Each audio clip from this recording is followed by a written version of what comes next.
Do të vazhdojmë, do të mbyllim sot letrën jemi letra e Jakobit, e kemi arritur në 2 vargjet e fundit, kapitulli 5, vargjet 19 e 20. Si keni një Bibël, le të lexojmë së bashku fjalën e paraboshme të Perëndisë. Jakobi e përfundon kështu letrën. Vëllezër, në qoftë se ndonjë nga ju gabohet, ose largohet, ose endet nga e vërteta, dhe dikush e kthen mbrapsht, le ta di se ai që e kthen mëkatar në gabimin i rrugës së tij, do të shpëtojë në shpirt nga vdekja dhe do të mbulojë në shumicë mëkatësh.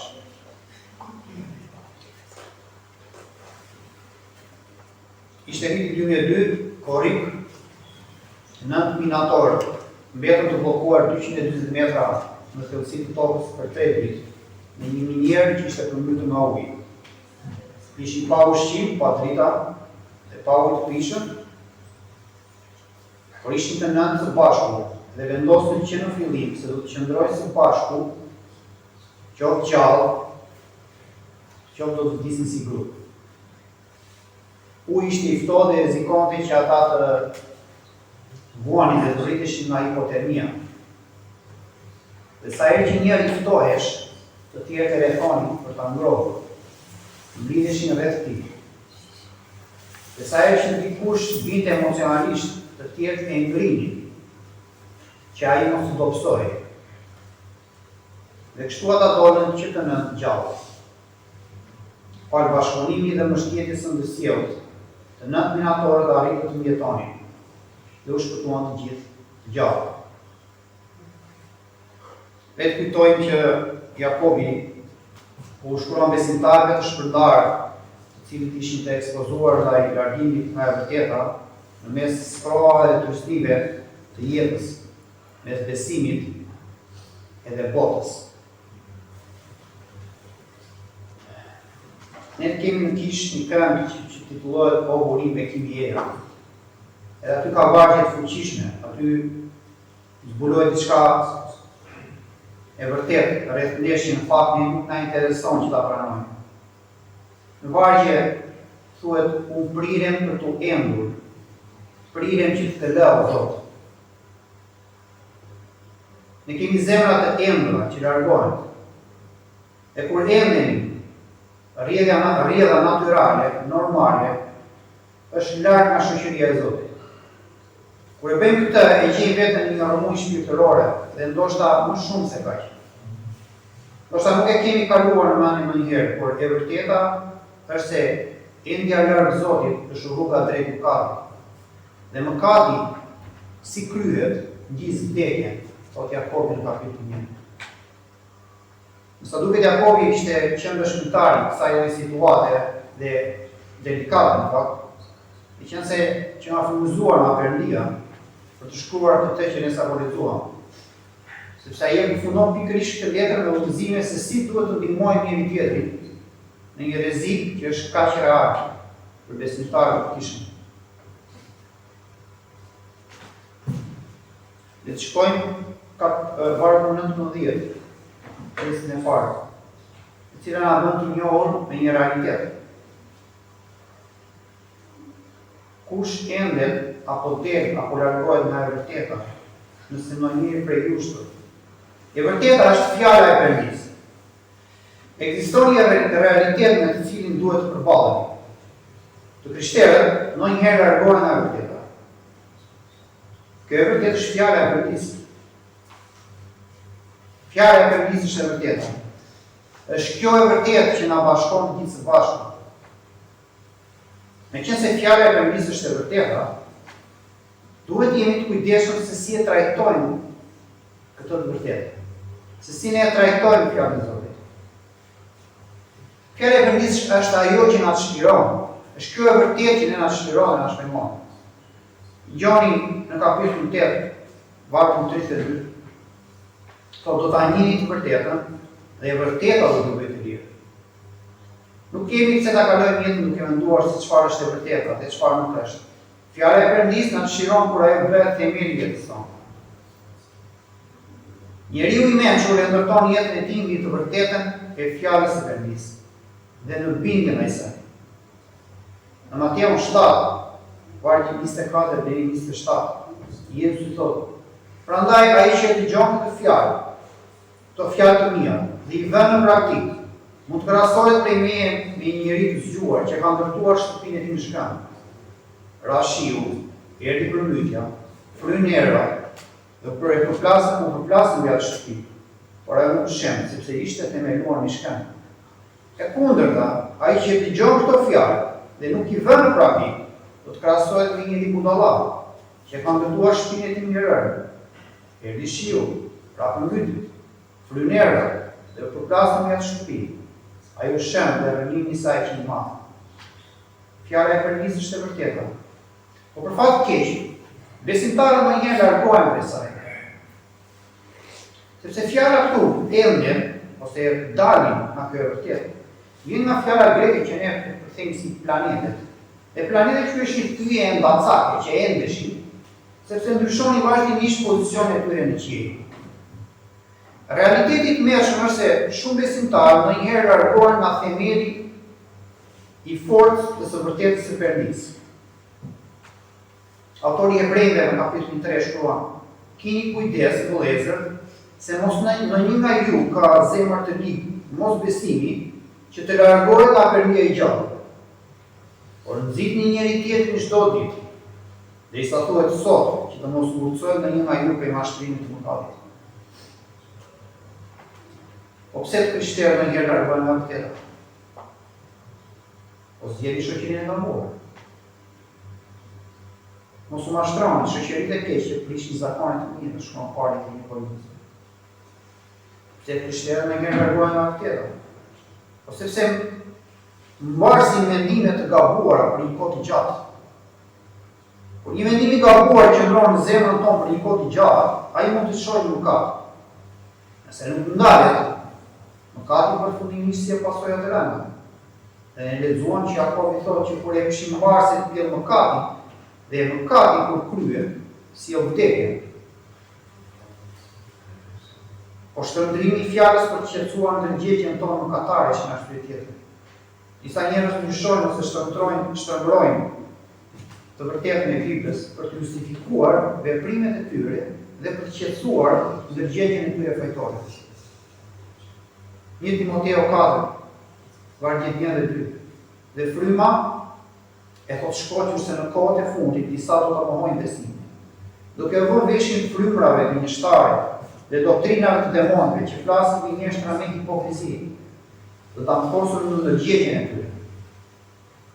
Po një arsye tjetër është për shkak të presioneve të jetës. Një arsye tjetër për shkak të frikës me njerëzit. Ju kuptoj Pietri që luajti rolin e hipokrit. Edhe Pauli e tregon këtë në letrën e Galatësve. Pse e bëri? Sepse kishte frikë se çfarë do të mendon judeni për të.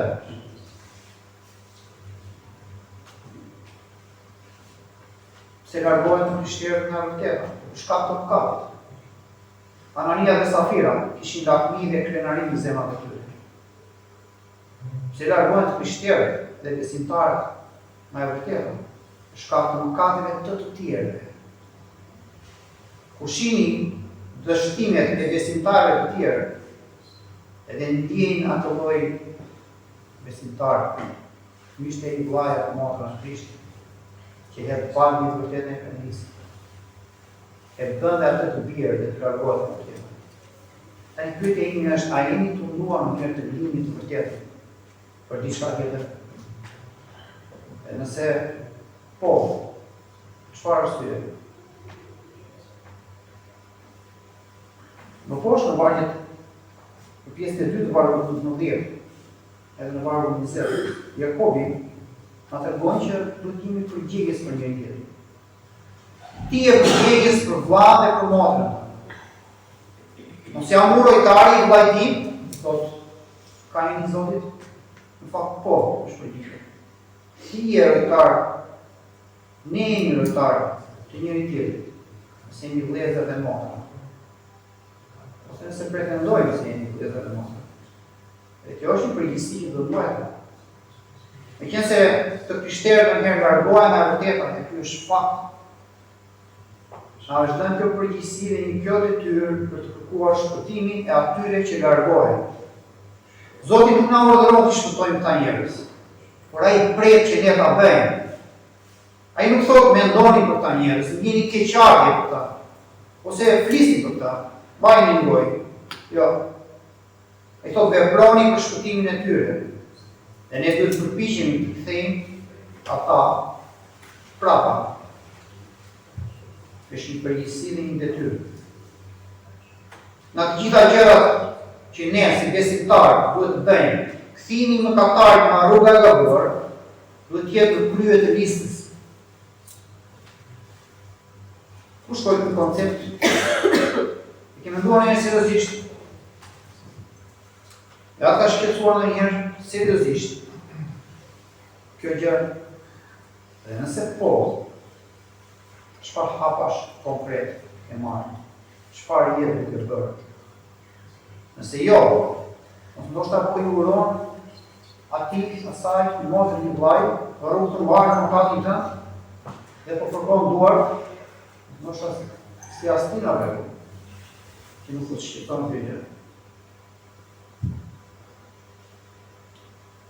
Sepse nëse thua që ndjen keqardhje, kjo nuk tregohet në të thënë, po në të bërë. Kjo tregohet në vepra. Dhe vepra do të thotë të marrësh iniciativën, që të mbulosh shumicën mëkatësh. Bibla është plot e mbushur me shembuj, të cilët janë aty që ne të imitojmë, që një besimtar të imitojë. Perëndia është një perëndi shpëtimtar, dhe ne do të jemi popull shpëtimtar. Pariu i la 99 delet për të gjetur delen e humbur. Pëllit pyetja, pse duhet ta bëjmë? Cili është motivi ynë për të shpëtuar një vlla, një motër që është e prirur, të endet, apo të largohet nga e vërteta? Në fund fundit, e mund të mendojmë vetë e sjellën, le të vuajmë pasojat e zgjedhjes së vet. Nuk kam një pyetje. Mos ndoshta Zoti ne na la në rrugën e mëkatit, atëherë kur ne nuk i njihni, kur ne endeshim vetë si dere pa varim, apo është kundra i zgjati dorën dhe na dha një shans, 2 apo 3. E në fakt vazhdon me atë shanse shpëtimi. Sa e është gjeni të falje dhe përullin e për ati. Edhe pse e bërë? Sepse Zoti është dashuri. Pra motivi duhet jetë dashuria. Pse duhet ta bëjmë këtë? Po nga dashuria që ne kemi provuar. Ajo çfarë na është bërë njohur Perëndia, që është dashuri. Edhe pse shpëtimi i besimtarëve të pabindur dhe që largohen nga vërteta është një punë e vështirë në fakt. Edhe është e rrezikshme. Imagjinoni një njerëz që po mbytet dhe ti vetë ta shpëtosh. Ai do të bëjë gjithçka që të shpëtojë veten, madje edhe të mbysi edhe ty, të dalë vetë sipërfaqe. Besimtarët e pabindur nuk do t'i prestojnë gjithmonë përpjekjet tona për t'i rikthyer ata në vërtetë. Dhe i sa të kthehen dhe të pendohen në vërtetë. Po çfarë do të bëjmë? Ti urrejmë për atë? Po fjalë të urta 10-11 thotë urrejtja shkakton ngrimë, por dashuria mbulon gjitha fajat. Dashuria e Zotit është përgjigja, sepse vetëm dashuria e Zotit mund të na motivojë që të bëjmë të punë siç duhet dhe me besnikëri. Një Pjetri shkon te kapitulli 4, pjetra e parë vargu 8, dhe të keni para së gjithash një dashuri të madhe për njëri tjetrin, sepse dashuria të mbulojë një shumicë mëkatësh.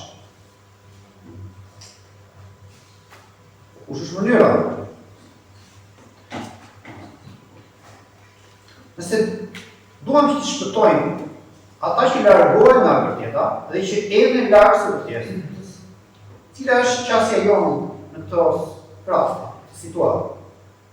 Ndërsa Jakobi nuk e përmend posaçërisht në 2 vargjet e fundit, lutjen, vargjet më lart, flasin vetëm për lutjen. Nëse lutemi për të pikulluarit, apo për të sëmurët, sigurisht duhet të lutemi për vllajin që largohet nga e tjetër. Sigurisht duhet të lutemi për njëri tjetrin. Jezus i tha në Luka 22, Simon, Simon, ja, Satani ka kërkuar t'ju shosh si gruri, por unë jam lutur për ty, që besimi ju të mos më paket, e kur ti jesh kthyer, forco vëllezërit e tu. Dhe i tha, Zot, unë jam gati të shkoj me ty, si në burg, ashtu edhe në vdekje. Dhe Jezus i tha, unë të them tjetër, që gjeni nuk do të këndoj sot para se të më është 3 herë, se me një. Se në poshtë, Luka shkruan, dhe Zoti u kthye dhe e pa Pjetrin. Dhe Pjetri ju kujtuan fjalët që kishte thënë Zoti, para se do gjeni të më është 3 herë. Dhe Pjetri doli për jashtë dhe qau mbi vend. Satani,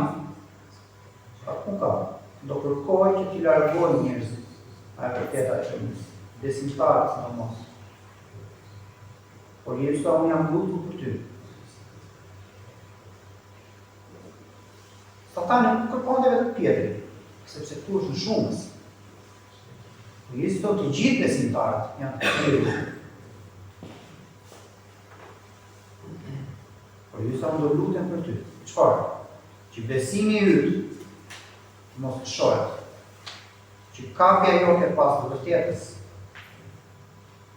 mos të vërtetës që shfjarë e Zotit, mos të më pakës, dhe rezultati që kur ti t'jesh kthyer, frytet e tua atë të forcosh vlezërit e tu.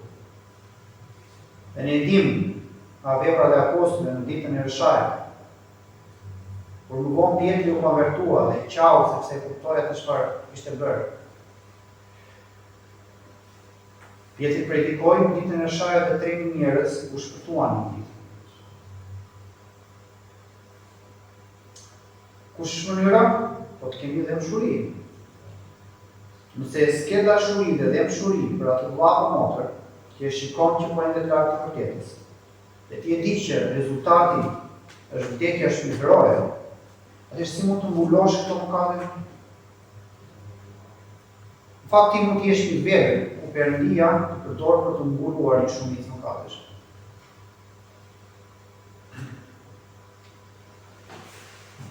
Ne kënduam një këngë pak më parë, kështu si jam po vi unë sot. Më urdhëroi ç'të bëj o Zot. Ishte një koncert në Londër. Në atë koncert merrte pjesë një predikues besimtar. Edhe këndoi një vajzë shumë e talentuar. Edhe pas koncertit ky ju afrua me guzim kësaj vajze. I tha, sikur talenti yt i shërbente Krishtit. Do ishte diçka shumë e mrekullueshme. Por ti je një mëkatare në sport, dhe ti kërkon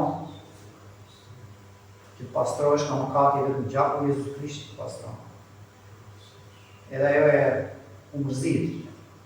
Ajo, që është ky që më thot Ollafi? Sepse ai ishte famshëm, u doi bukë, u doi tradhit, mori lavdë. Por ky predikues, ky besimtar, i ofrua me tutëzim, i tha çfarë kishte nevojë në vërtetë. E zemëruar ajo largohet, por ndodhi diçka gjatë gjithë natës saj s'po të vinte gjumë në sy. E kujtoi fjalët e tij besimtarit.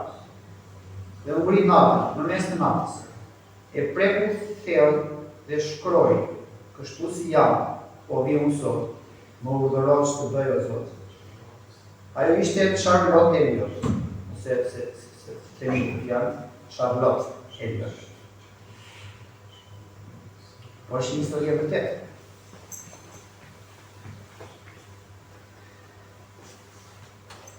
Keni dëgjuar për këngën O Bojime Kinjeja? Unë e di që kemi dëgjuar dhe di që kemi kënduar, e ne këndojmë të në kishë. Ishte Robert Robinson, i cili u kthye te Zoti, moshën 23 vjeçare dhe shkroi këtë himn, kështu si o burive kimieja. Më vonë, u largua nga Zoti në një jetë mëkatare. E ndërkohë që një ditë gjatë udhëtimi në një karrocë postare, ishte ulur përballë tij një grua, një ere që po këndonte o burive kimieja. Edhe ky po e dëgjonte. Dhe pas kjo vajzë i kërkoi ti, çfarë mendimi ke për këtë këngë? E Robinson shpërtheu në lodhë dhe i tha asaj që unë jam autori që kam shumë vite më parë kam shkruar këtë këngë. Dhe të jepte gjithë shka për të pasur përsëriti një ta ndjenja kur e shkroja. Dhe gruaja i tha se mëshira e Zotit ende ekziston pas shumë kohë larg Zotit, që ti endesh. Edhe kjo e prekur shumë Robinsonin, duke kthyer përsëri jetën e tij tek Zoti. Endes. Në gjithë këtë, do ta themi hapta si që ne kemi detyrën tonë, por rezultati ka qenë Zotit. Unë kam mbjellë Apollo iti, por Perëndia iti. Andaj asa i që mbjellë nuk është që asa i që u iti, por Perëndia që iti. Dhe ne avesojmë rezultatet për të thyer një mëkatar tek i gjeti i jatit, Perëndis. A njëni dikë që është larguar nga vërteta? Se po, shkon në një mision shpëtimi, veprove. A i larguar vetë nga vërteta kërës Perëndis. Ktheu te themeli i vetëm i sigurt për jetën tënde, cili është Jezus Krishti. Një besimtar i kthyer kthehet në vërtetë. Ai kthehet në dashurinë dhe në bindjen e Perëndis. Kthehet në doktrinën e shëndosh. Kthehet në ecje në bindjen e fjalës së tij. Dhe kthehet në ecje të vazhdueshme, të përditshme me Jezus Krishtin. Unë do t'ju ftoja që të ndërishim në temë të këndonim o burive kimieja. Zoti ju